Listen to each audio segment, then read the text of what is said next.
اسے پورا یقین تھا کہ صدف کو گھر کی بہو ہونے کے ناطے کچھ نہ کچھ پتہ ہی ہوگا۔ تمام زندگی صاف ستھرے طریقے سے گزاری تھی، اب اس کی ذات پر اتنے رقیق الزامات، اوپر سے شادی کے پہلے روز حوریہ کا رونا، کترایا انداز اسے جھنجھلاہٹ میں مبتلا کرنے کے لیے کافی تھا۔ صدف ساجدہ کی نفسیات تک پہنچ گئی تھی۔ بدقسمتی سے اس کی شادی ایک بوڑھے سے ہو گئی تھی، پھر اسے اپنی خوبصورتی اور جوانی کا احساس بھی تھا۔ اس احساس کو بڑھانے میں کالونی کے منچلے لڑکوں نے بھی نمایاں کردار ادا کیا تھا، جنہیں ساجدہ آتے جاتے مسکراہٹ سے نوازتی رہتی تھی۔ اس کی یہی سوچ تھی کہ اگر وہ خوش نہیں تو کوئی اور خوش کیوں رہے۔ یہ سوچ نے اس کے حسد کو انتہا تک پہنچا دیا تھا۔ حوریہ اتنی ہوشیار نہیں تھی، سو بڑے آرام سے اس کے جال میں آ گئی۔ حوریہ کا مصطفیٰ سے رشتہ ٹوٹنے میں بھی ساجدہ کا ہی ہاتھ تھا۔ ولید پہ اس کی نگاہوں کا تیر چل نہیں پایا۔ ایک دو بار اس نے صدف کو گمراہ کرنے کی کوشش کی، پر وہ سمجھدار تھی۔ ولید سے بات کر کے معاملے کو صاف کر لیا۔ باتوں باتوں میں تیمور نے بتایا کہ اس نے رات کو مصطفیٰ کو ساجدہ کے گھر جاتے دیکھا ہے۔ یہ بات نظر انداز کرنے والی نہیں تھی۔ صدف نے حوریہ سے پوچھا تو وہ مکر گئی، مگر اب عثمان نے بتایا تو ایک ایک کر کے سارے پردے اٹھتے چلے گئے۔ اب صرف حوریہ سے تصدیق باقی تھی۔ رات 2-2:30 بجے کا ٹائم تھا جب حامد کا گھر چیخوں سے گونج اٹھا۔ چیخیں اتنی لرزیدہ خیز تھی کہ آس پاس کے گھروں کے سوئے اکثر مکین جاگ گئے۔ صفورہ بیگم کی آنکھ کھل گئی۔ ولید اور تیمور ان سے پہلے جاگ چکے تھے۔ حامد کے گھر کا گیٹ کھلا ہوا تھا اور آوازیں اندر سے آ رہی تھیں۔ ولید اور تیمور دونوں ایک ساتھ اندر داخل ہوئے۔ ساجدہ دونوں ہاتھ منہ پر رکھے برابر تکلیف دہ انداز میں ذبح ہونے والے جانور کی طرح تڑپ رہی تھی۔ اس کا چہرہ بہت بھیانک لگ رہا تھا۔ آفاق عالم نے اس کے چہرے پر تیزاب پھینک دیا تھا۔ کافی عرصے سے وہ اس کے خلاف غم و غصہ دل میں لیے بیٹھا تھا۔ وہ دور دور سے رہ کر اس کو ترسا رہی تھی۔ جذبات پوری طرح بھڑکا کر اب وہ اس سے دور بھاگ رہی تھی۔ پہلے خود ہی سے لائن ماری محبت کا اظہار کیا، وعدے قسمیں کھائیں، اسے اس انتہا تک لے کہ آفاق کو اس کے بغیر جینا محال لگنے لگا۔ وہ گوڑے گوڑے اس کے عشق میں غرق تھا۔ وہ ایک ہی سانس میں پیاس بجھا لینا چاہتا تھا، جبکہ وہ قطرہ قطرہ کر کے دید کی بھیک اس کے آگے پھینک رہی تھی۔ وہ اپنے جذبات کے ہاتھوں پوری طرح بے بس ہو چکا تھا۔ ساجدہ بھری شراب کی بوتل تھی۔ وہ اس کا نشہ آفاق کے انگ انگ میں سرایت کر چکا تھا۔ آفاق نے 3-4 اور لڑکوں کو بھی اس عشق کا دعویٰ کرتے سنا تھا۔ کم و بیش وہ سب کے ساتھ ہی کھیل کھیل رہی تھی۔ البتہ مصطفیٰ کو اس نے الگ ہی حیثیت دے دی تھی، ان سب سے برتر۔ کسی طرح آفاق کو بھی بھنک مل گئی تو اس نے پوری تفتیش کی کہ وہ ساجدہ کو رنگے ہاتھوں پکڑنا چاہتا ہے۔ سوئے اتفاق اس نے بھی مصطفیٰ کی گاڑی کو ساجدہ کے گھر کے آگے کھڑے دیکھا۔ ایک بار ایک ہوٹل میں وہ اس کے ساتھ نظر آئی۔ ساجدہ کے تمام عاشقوں کو اس کا صدمہ تھا کہ اس نے انہیں دودھ سے مکھی کی طرح نکال کر پھینک دیا ہے۔ پھر آفاق کی حالت سب سے بری تھی۔ آج بھی آدھی رات کو جب آفاق نے آہستگی سے دروازہ ناک کیا تو اس نے اس گمان پر کھولا کہ شاید مصطفیٰ ہو، پر آگے آفاق کھڑا تھا۔ اس نے ساجدہ کو فرد جرم سنائی۔ اس دوران حامد بھی جاگ گیا۔ آفاق نے اسے نفرت سے ڈانٹا، تم بہت دیر سے جاگے ہو، اب تک تمہاری غیرت کہاں سوئی ہوئی تھی؟ آفاق نے اس کے ہاتھ پاؤں باندھے اور منہ میں کپڑا ٹھونس دیا۔ اب وہ اپنی بیوی کی مدد نہیں کر سکتا تھا۔ پھر آفاق نے تیزاب کی بوتل نکالی جو اسی مقصد کے لیے اس نے خریدی تھی۔ یہ خوبصورت جسم اس قابل ہی نہیں رہے گا کہ دوبارہ کسی کو بھٹکا سکے۔ تمہارا یہ چہرہ میں بگاڑ دوں گا۔ اس پر درندگی تاری تھی۔ بوتل کا ڈھکن کھول کر اس نے تیزاب ساجدہ پر انڈیلا تو وہ چیختی چلی گئی۔ پہلے اس نے بڑی منتیں کی، واسطے دیے، پرانی محبت کا حوالہ دیا، پر آفاق کی ایک ہی رٹ تھی، میں تمہاری جیسی ناگن کا سر کچل کے رہوں گا۔ تم میرے جذبات کے ساتھ کھلونے کی طرح کھیلتی رہی ہو۔ میں مرد تھا، جیتا جاگتا مرد، موم کا گڈا نہیں تھا۔ اپنے انجام کے لیے تیار ہو جاؤ۔ ساجدہ کا حسن شاداب جسم بھی کام نہ آ سکا۔ آخری وقت میں اس نے اس کی بھی رشوت پیش کی، جسے آفاق نے حقارت سے ٹھکرا دیا۔ جہاں جہاں تیزاب گرا وہاں سے گوشت پوست سے بنا شاداب وجود عجیب ہیبت ناک شکل اختیار کرتا گیا۔ تکلیف کی شدت سے وہ ہوش سے بیگانہ ہو چکی تھی۔ آفاق عالم تو اپنا کام پورا کر کے اسی وقت نکل گیا تھا۔ تیمور نے حامد کو رسیوں سے آزاد کرایا، وہ اس کے منہ سے کپڑا نکالا۔ حامد کی آنکھوں میں نمی تیر رہی تھی۔ ساجدہ اس کی محبوب بیوی اس حال میں بے ہوش پڑی تھی کہ اس کا چہرہ دیکھ کر ہی کراہیت اور متلی آ رہی تھی۔ وہ اس کے ساتھ بے وفائی کرتی رہی اور اسے پتہ ہی نہ چل سکا۔ 52 سالہ حامد کو آج احساس ہوا کہ ساجدہ کے ساتھ شادی کر کے اس نے اپنی زندگی کی سب سے بڑی غلطی کی ہے، اتنی بڑی غلطی جس نے اسے ذرہ ذرہ رلانا تھا۔ پولیس اس واقعے کی تفصیلات جاننے اور تفتیش کرنے حامد کے گھر آئی تو اس نے یہ کہا کہ 2 نقاب پوش آدمی رات ان کے گھر گھس آئے تھے۔ سیف کی چابیاں دینے سے انکار پر انہوں نے اس کی بیوی کو بری طرح زد و کوب کیا اور پھر تیزاب پھینک کر فرار ہو گئے۔ آفاق عالم کا تو نام ہی اس نے نہیں لیا تھا۔ اس بیان میں کئی جھول تھے۔ پولیس کو بھی اس بیان پر یقین نہیں آیا تھا، پر حامد سختی سے اپنی بات پر ڈٹا رہا۔ ادھر ساجدہ بے ہوشی کے عالم میں ہاسپٹل میں ایڈمٹ تھی۔ اس کا خوبصورت چہرہ بری طرح مسخ ہو چکا تھا۔ اب تقریباً ناممکن تھا جو وہ اپنی کھوئی ہوئی خوبصورتی کو پا لیتی۔ پولیس اس کے ہوش میں آنے کا انتظار کر رہی تھی۔ مصطفیٰ نے شادی کے لیے لڑکی پسند کر لی تھی۔ ساجدہ پر تیزاب پھینکے جانے کی خبر اسے اخبار سے معلوم ہوئی تھی۔ خبر پڑھنے کے بعد اس نے اخبار لاپرواہی سے ایک طرف ڈال دیا۔ ساجدہ جیسی عورتوں کا یہی حال ہوتا ہے۔ ایک طنزیہ مسکراہٹ اس کے لبوں پر آئی تھی۔ وہ ضد کر رہی تھی کہ وہ جلد از جلد اس سے شادی کر لے اور اپنے گھر والوں سے ذکر کرے تاکہ وہ حامد سے طلاق کا مطالبہ کرے۔ بھلا وہ ساجدہ جیسی گاؤں کی پروردہ معمولی تعلیم یافتہ لڑکی کو لائف پارٹنر بنا سکتا ہے؟ بے شک وہ خوبصورت تھی، پر اس عورت کی خوبصورتی کس کام کی جس کا کردار ہی مشکوک ہو؟ یہ ساجدہ ہی تھی جس کی وجہ سے وہ حوریہ جیسی بے مثال لڑکی کو ٹھکرا گیا تھا۔ اب اپنے فیصلے پر پچھتاوے کا احساس ہوتا تھا کہ اس نے ایسا کیوں کیا۔ نہ کرتا تو آج حوریہ اس کے پاس ہوتی۔ اس جیسی با کردار لڑکی تو قسمت والوں کو ہی ملتی ہے۔ اس نے خود ہی اپنے پاؤں پر کلہاڑی ماری تھی تو تکلیف تو ہونی ہی تھی۔ وہ سب افسردہ تھے۔ ساجدہ جیسی بھی تھی، ان کی پڑوسن تھی، حامد کی بیوی تھی جن کے ساتھ اچھا وقت گزرا تھا۔ ولید اور حوریہ کی شادی میں بڑھ چڑھ کر حصہ لینے کی وجہ سے اس نے تمام گھر والوں کے دل جیت لیے تھے۔ حوریہ کو بھی بہت دکھ ہوا تھا۔ خود صفورہ بیگم تعصب سے ہاتھ مل رہی تھی۔ ساجدہ ایک انسان بھی تو تھی، اسے ہونے والی تکلیف کا صرف اندازہ کیا جا سکتا تھا۔ اس بات کو بھی جاننے کا تجسس تھا کہ اس پہ تیزاب پھینکنے والا کون ہے۔ اور وہ اس کے سامنے بیٹھی رو رہی تھی۔ ابھی اس نے اپنے اور سلیمان کے نکاح کا جو انکشاف کیا تھا، اس انکشاف سے تیمور کو یوں لگا تھا جیسے اس کا وجود ریزہ ریزہ ہو کر ہزار ٹکڑوں میں بٹ گیا ہے۔ میں نفرت کرتی ہوں سلیمان سے۔ اس نے بابا صحیح سے انہیں گرفتار کرنے کے لیے نکاح کا ڈرامہ رچایا۔ میں اتنی بدقسمت ہوں جسے اپنے باپ کا مرا ہوا منہ دیکھنا بھی نصیب نہیں ہوا، نہ یہ پتا کہ بابا صحیح کہاں دفن ہے۔ تم میرے دوست ہونا، پلیز مجھے بابا صحیح کے گاؤں تک چھوڑ کر واپس آ جاؤ، پلیز مجھے وہاں تک لے جاؤ، میرے ساتھ آؤ، میں اکیلی ہوں نا۔ وہ زارو قطار رو رہی تھی۔ تیمور کا دل قطرہ قطرہ پگھل رہا تھا۔ وہ اس لڑکی سے محبت کرتا ہے، کیسے اسے روتا دیکھ سکتا ہے؟ پر وہ اٹھو، میرے ساتھ آؤ۔ اس کا لہجہ فیصلہ کن تھا۔ اس کے آنسو تھم گئے۔ تم میرے ساتھ جاؤ گی؟ وہ اسے امید بھری نگاہوں سے دیکھ رہی تھی۔ ہاں، فی الحال تم میرے ساتھ میرے گھر آؤ۔ وہ اسے بہلا رہا تھا۔ پروا کو اپنے ساتھ گھر لے آیا تھا۔ لطف بھابھی اور امی کو تمام صورتحال سے آگاہ کیا۔ رو رو کر پروا کی حالت خاصی قابل رحم ہو رہی تھی۔ تیمور نے دودھ کے ساتھ سلیپنگ پل زبردستی سے کھلائی۔ وہ سو چکی تھی۔ اس نے تیمور کے سامنے سلیمان سے اپنی نفرت کا اظہار کیا اور واضح اعلان کیا کہ وہ سلیمان کے ساتھ نہیں رہے گی، نہ اس کے گھر جائے گی، زندگی بھر اس کی شکل نہیں دیکھے گی۔ تو کیا جب وہ اپنے دل کا حال اسے سنائے گا تو اسے قبول کر لے گی؟ یہ سوال اس کے ذہن میں چبھ رہا تھا۔ فی الحال وہ ضد کر رہی تھی کہ وہ اس کے ساتھ بابا صحیح کے آبائی گاؤں چلے۔ ادھر پڑوس میں ساجدہ والا حادثہ رونما ہو چکا تھا جس پر وہ بھی پریشان تھا، پر وہ صبح تک سوئی رہی۔ صبح بیدار ہوئی تو وہی رٹ لگا دی کہ اسے گاؤں جانا ہے۔ پروا، گاؤں کافی دور ہے، آج سفر کا انتظام کرتے ہیں، کل چلیں گے۔ تیمور نے اسے سمجھایا تو وہ چپ ہو گئی۔ یہی وقت تھا جب سلیمان اسے پاگلوں کی طرح تلاش کرتا پھر رہا تھا۔ سلیمان اسے ابھی تیمور کے گھر سے زبردستی واپس لایا تھا۔ اگر تیمور اسے فون کر کے پروا کے بارے میں نہ بتاتا تو اور نہ جانے وہ کتنا پریشان ہوتا۔ اسے دیکھتے ہی پروا کا رنگ فاق ہو گیا تھا اور وہ ہٹ دھرمی پر اتر رہی تھی۔ سلیمان کو غصہ تو بہت آیا مگر پی گیا۔ سب کے سامنے وہ تماشا بنوانے پر تلی ہوئی تھی۔ پروا کو وہ واپس لایا تو طاہرہ پریشان سی برآمدے میں کھڑی تھی۔ سلیمان کا چہرہ بتا رہا تھا کہ وہ سخت غصے میں ہے۔ اسے اس طرح دیکھ کر طاہرہ بھی ڈر گئی تھی۔ سلیمان کا غصہ تھا ہی ایسا کہ سارا گھر پناہ مانگتا تھا۔ پروا کو سیدھا اپنے کمرے میں لے آیا۔ نائلہ ششتر سی سیڑھیوں کے پاس کھڑی تھی۔ 2 روز سے سلیمان اتنا پریشان اور ڈسٹرب رہا تھا کہ ماں ہونے کے ناطے طاہرہ کا دل بھی پگھل گیا تھا۔ اب تو ان کی یہی دعا تھی کہ کسی طرح پروا مل جائے تاکہ سلیمان کو سکون آ جائے۔ ان کی ساری نفرت اور ناراضگی جو انہیں پروا سے تھی ختم ہو گئی تھی۔ ماما، آپ اوپر جائیں نا، نائلہ طاہرہ سے بولی۔ خود وہ اوپر جانے کی ہمت ہی نہیں کر پا رہی تھی۔ جانے بھائی پروا کے ساتھ کیا کر رہے ہوں گے، اس سوچ کے ساتھ ہی اسے رونا آ رہا تھا، کیونکہ سلیمان نے کل ہی تو کہا تھا کہ اگر پروا مل جائے تو وہ اسے سبق سکھا دے گا، اسے سمجھا رہا ہوگا۔ طاہرہ خود اندر سے ڈر رہی تھی۔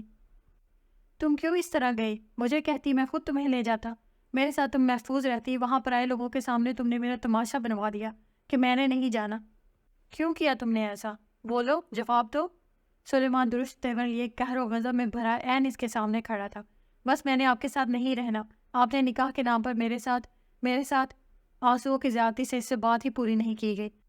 تم نے کیوں میرے ساتھ نہیں رہنا؟ سلیمان کے فولادی ہاتھ اس کے کندھوں میں گڑ گئے۔ اس لیے کہ مجھے آپ سے نفرت ہے۔ ایک دفعہ پھر کہنا۔ اس کے ہاتھ کا دباؤ اس کے کندھوں پر یکدم بڑھ گیا۔ مجھے آپ سے نفرت ہے، مجھے آپ سے نفرت ہے، مجھے آپ سے نفرت ہے۔ روتے روتے وہ اس کے فراخ سینے سے آ لگی تھی۔ مجھے بھی تم سے نفرت ہے۔ سلیمان نے اسے بڑی نرمی سے سمیٹ لیا۔ جذبوں کی شدت سے وہ پگھل رہا تھا۔ آئندہ مجھے چھوڑ کے تو نہیں جاؤ گی؟ نہیں۔ اس نے نفی میں سر ہلایا۔ تم نے تو میری جان نکالنے میں کوئی کسر ہی نہیں چھوڑی تھی۔ کہاں کہاں نہیں ڈھونڈا تمہیں۔ مجھ سے دور رہ کے جی لیتی۔ تم نے سچ مچ میرا سکون لوٹ لیا ہے پروا۔ سلیمان کے اعتراف شکست نے اسے شاد کر دیا تھا۔ بڑی دیر بعد اسے احساس ہوا کہ وہ سلیمان سے کس قدر قریب ہے۔ اس نے بازوؤں کے گھیرے سے نکلنا چاہا۔ ابھی نہیں، میں نے تمہیں بتایا ہی نہیں کہ میں تم سے کتنی زیادہ نفرت کرتا ہوں۔ پروا نے نگاہ چرا لی۔ اچانک دروازے پر بڑی زوردار دستک ہوئی تھی۔ پروا تڑپ کر اس کے حصار سے نکلی۔ سامنے طاہرہ بیگم اور نائلہ کھڑی تھی۔ پروا کو پھر رونا آ گیا۔ آنٹی مجھے معاف کر دیں۔ طاہرہ بیگم نے اسے گلے سے لگا لیا۔ بس کرو پروا، آئندہ اس طرح کی حماقت نہ کرنا۔ ان کے لہجے اور آنکھوں میں پیار تھا۔ پروا اندر تک پرسکون ہو گئی۔ تمہارے انکل کب سے پوچھ رہی ہیں کہ پروا کہاں ہے؟ نائلہ نے فون کر کے انہیں تمہارے آنے کی اطلاع دی تھی۔ فوراً نیچے آ جاؤ۔ طاہرہ بیگم ساڑی کا پلو سنبھال کر نائلہ کے پیچھے پیچھے چلے گئی۔ سلیمان میں بہت شرمندہ ہوں، کیسے انکل کے سامنے جاؤں؟ اب جو کیا ہے وہ بھگتو بھی۔ سلیمان شرارت پر آمادہ تھا۔ وہ روحانسی ہو گئی تو سلیمان سنجیدہ ہو گیا۔ آؤ میں تمہارے ساتھ چلتا ہوں۔ اس بات کا یقین رکھنا کہ سلیمان ہر دکھ سکھ میں تمہارے ساتھ ہے۔ وہ اس کی طرف ہاتھ بڑھائے کھڑا تھا۔ پروا نے اپنا ہاتھ اس کے ہاتھ میں دے دیا۔ حوریہ کی بچی، آخر کب تک تمہارا یہی ڈیرے ڈالنے کا ارادہ ہے؟ اتنا آفت موسم ہو رہا ہے اور تم میرے بھائی کو یہاں بیٹھ کے آزمانے پر تلی ہو۔ صدف کا انداز خبر لینے والا تھا۔ بھابھی مجھے عثمان سے ڈر لگتا ہے، وہ بیچارگی سے بولی۔ حوریہ اب سے اب ساری بات کھل گئی ہے، تم ہی سمجھداری سے کام لو۔ عثمان بہت اچھا ہے۔ تم 6 روز سے یہاں ہو، عثمان کا کل فون بھی آیا تھا۔ تم تیاری کرو، میں اور ولی تمہیں چھوڑ آئیں گے۔ تم ناراض ہو کے تو نہیں آئی ہو نا؟ وہ تمہارا اپنا گھر ہے۔ بھابھی بس نہ جانے کہ مجھے ڈر سا لگ رہا ہے۔ سارے ڈر اور سارے خوف دل سے نکال دو، اس سے پہلے کہ تمہاری حماقت کا کسی اور کو بھی پتہ چل جائے۔ بھابھی آپ کتنی اچھی ہیں، وہ بے ساختہ بولی۔ اتنے میں پیچھے سے تیمور بھی آ گیا۔ وہ حوریہ کا آخری جملہ سن چکا تھا۔ بہنا، میری زیادہ تعریفیں مت کیا کرو، کیونکہ مجھے پتہ ہے مجھ سے کوئی پیارا، کوئی معصوم نہیں ہے۔ وہ گنگنایا تو ان دونوں کا ہنس ہنس کر برا حال ہو گیا۔ حوریہ نے شکر کیا کہ تیمور پروا والا شاپ بھلا کے اب نارمل ہو گیا ہے۔ سب لوگ ہنس بول رہے تھے۔ صدف بھابھی اور ولید بھائی سے چھوڑنے آئے تھے۔ نگینہ بیگم اور عثمان نے انہیں کھانے پر روک لیا تھا۔ ان کے جانے کے بعد حوریہ نے برتن سمیٹے، کچن صاف کیا۔ زینت بوا نے برتن دھوئے، وہ اب فارغ تھی۔ عثمان کھڑکی کے پاس کھڑا تھا۔ آج پھر بارش ہو رہی تھی۔ کچھ دیر اس نے بارش کی بوندوں کو ہتھیلی میں پکڑنے کی کوشش کی۔ وہ کمرے میں جا چکی تھی۔ عثمان سیڑھیاں چڑھ کے جو ہی اوپر آیا، وہ ڈریسنگ روم کا دروازہ کھول کر باہر نکلے۔ اس کے ساتھ ہی کوئی خوشبو امٹ پڑی تھی۔ وہ سجی سوری بے پناہ اچھی لگ رہی تھی۔ عثمان صوفے پر بیٹھ کر جو ہی جوتے اتارنے لگا، حوریہ اس کے پاس نیچے بیٹھ گئی۔ اس کا ہاتھ وہیں رک گیا۔ حوریہ اس کے جوتے اتارنے لگی تو عثمان نے روک دیا۔ مجھے یہ سب پسند نہیں ہے، اس نے نرمی سے ٹوکا۔ مگر مجھے اچھا لگے گا آپ کے چھوٹے چھوٹے کام کرنا۔ اس نے جوتے اتارے۔ تھکا تھکا سا بکھرے بالوں اور شرٹ کے اوپر 2 کھلے بٹنوں کے ساتھ وہ بہت اچھا لگ رہا تھا۔ یہ ہار جیت کی باتیں کل پر اٹھا رکھیں۔ آج موسم بہت اچھا ہے، آؤ آج دوستی کر لیں۔ حوریہ گلابی ہتھیلی اس کے سامنے پھیلائی کھڑی تھی۔ عثمان کی ساری خفگی پل بھر میں ہوا ہو گئی۔ سادہ سے اظہار ندامت نے گزشتہ سارے شکوے دھو ڈالے تھے۔ گلاس ونڈو کے پاس کھڑی حوریہ کے شانوں کے گرد اس نے اپنے بازو پھیلا دیے۔ بہت سارے خوبصورت دن ہم نے ضائع کر دیے ہیں۔ بارش کی وہ رات مجھے نہیں بھولتی جس کے حوالے سے میں نے بڑے خوبصورت خواب بنے تھے، پر خیر پھر ایسی رات ہی ہے آج۔ عثمان کا لہجہ سرگوشی میں ڈوب گیا۔ میں بہت انتہا پسند ہوں، اور تمہارے معاملے میں تو حد سے زیادہ۔ وہ بہک رہا تھا۔ باہر بارش نے خوابناک سی دھند پھیلائی ہوئی تھی۔ یہ بارش اس کی زندگی میں خوشیاں لے کر آئی تھی۔ عثمان نے اس سے کوئی وضاحت نہیں مانگی تھی، نہ ہی اسے کوئی معذرت کرنی پڑی تھی۔ ایسا ہی اعلیٰ ظرف اور سلجھا ہوا تھا وہ۔ اتنے روز میکے میں لگا دیے، میں انتظار نہیں کرتا رہا، اس نے شکوہ کیا۔ اب کبھی انتظار نہیں کرنا پڑے گا۔ حوریہ نے ہنس کر یقین دلایا تو وہ اسے اپنی پیار کی بارش میں بھگوتا چلا گیا۔ یہاں پر کہانی ختم ہوئی۔ اگر آپ ایسی مزید کہانیاں سننا چاہتے ہیں تو میرے چینل کو لائک اور سبسکرائب کریں۔ اگر آپ اپنی کوئی پسند کی کہانی سننا چاہتے ہیں تو کامنٹ سیکشن میں آ کر ضرور بتائیں۔ More novel is on the way. See you again.